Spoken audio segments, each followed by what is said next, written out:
Les agents du service public sont là pour nous tous. Où qu'ils soient, ils s'engagent pour l'intérêt général. Ils sont enseignants, chercheuses, agents d'entretien, soignants, bibliothécaires.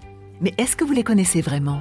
Le podcast Parole publique, avec MGEN, première mutuelle des agents du service public, met en lumière leur engagement quotidien et vous fait entendre leur voix.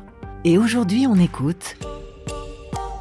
Souleymane Camara, j'ai 42 ans.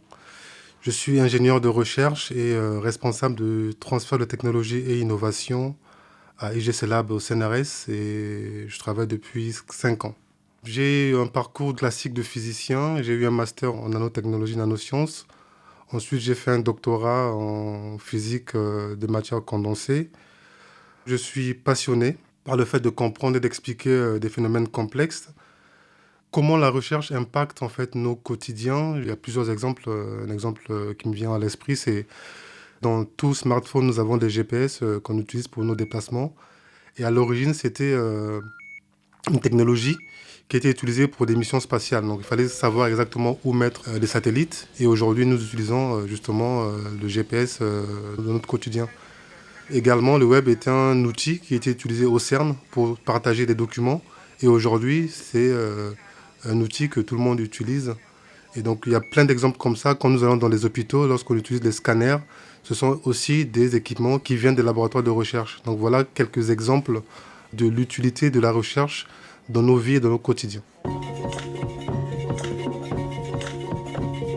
Nous travaillons pour la communauté nationale. Le CNRS, en fait, est un établissement public dont la mission est aussi de rendre utilisables et valorisables les résultats de sa recherche. Donc nous avons comme mission de contribuer en fait au développement socio-économique du pays. Il n'y a pas de petits projets, il n'y a que des projets. Et ce qui détermine en fait la grandeur du projet, c'est ce qu'il va apporter en termes de services rendus après, lorsqu'il y aura des utilisations et des applications. Ce qu'il faut savoir, c'est que la valorisation de la recherche, le transfert de technologie, on dit souvent que c'est un sport de combat et de contact. Le chemin entre un concept en laboratoire et l'objet final qui sera utilisé par tout le monde est souvent lent et parsemé de moments d'euphorie et de doute.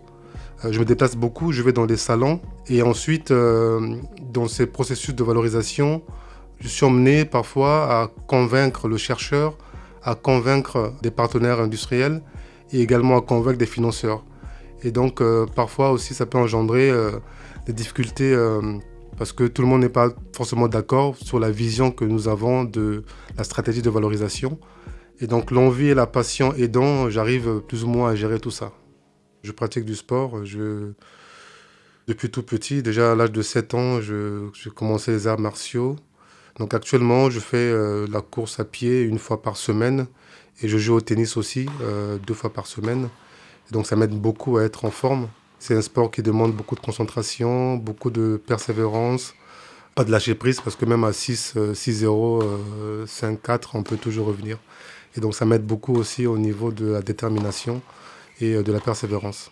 Autre chose que je mets en place pour la santé et pour mon bien-être, j'essaie d'avoir un régime très équilibré, un régime sain pour pouvoir justement être en forme physiquement.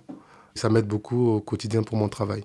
Je dors au moins 7 heures par nuit pour être en forme toujours le lendemain matin. Je fais quelques étirements, ça me permet aussi d'aller tout de suite beaucoup mieux. Ce que je peux dire aux jeunes qui veulent justement se lancer dans le monde professionnel, je dirais que c'est un métier passionnant. Travailler pour la valorisation de la recherche, c'est être à l'interface entre le monde de la recherche scientifique et le monde de l'entreprise. Ça permet justement de faire dialoguer ces deux cultures, ce qui est essentiel pour l'innovation et donc pour l'économie du pays. Il y a aussi l'opportunité de travailler dans des très grands projets, de travailler avec le monde entier. On travaille avec des chercheurs qui viennent partout, on peut travailler avec des prix Nobel. Nous avons vraiment le sentiment d'être utile lorsqu'on va justement à l'extérieur du laboratoire et nous réalisons qu'il y a des voisins de la famille qui utilisent justement des équipements ou de services qui viennent justement de nos laboratoires. Et ça, c'est vraiment une fierté. C'est vraiment avoir le sentiment de service rendu. Et s'il y a bien un endroit où on innove, où on ose aller vers des défis technologiques et scientifiques, c'est bien dans des laboratoires de recherche. Et donc, je dirais que le métier a un bel avenir. C'était Parole publique avec MGEN, première mutuelle des agents du service public. On s'engage mutuellement.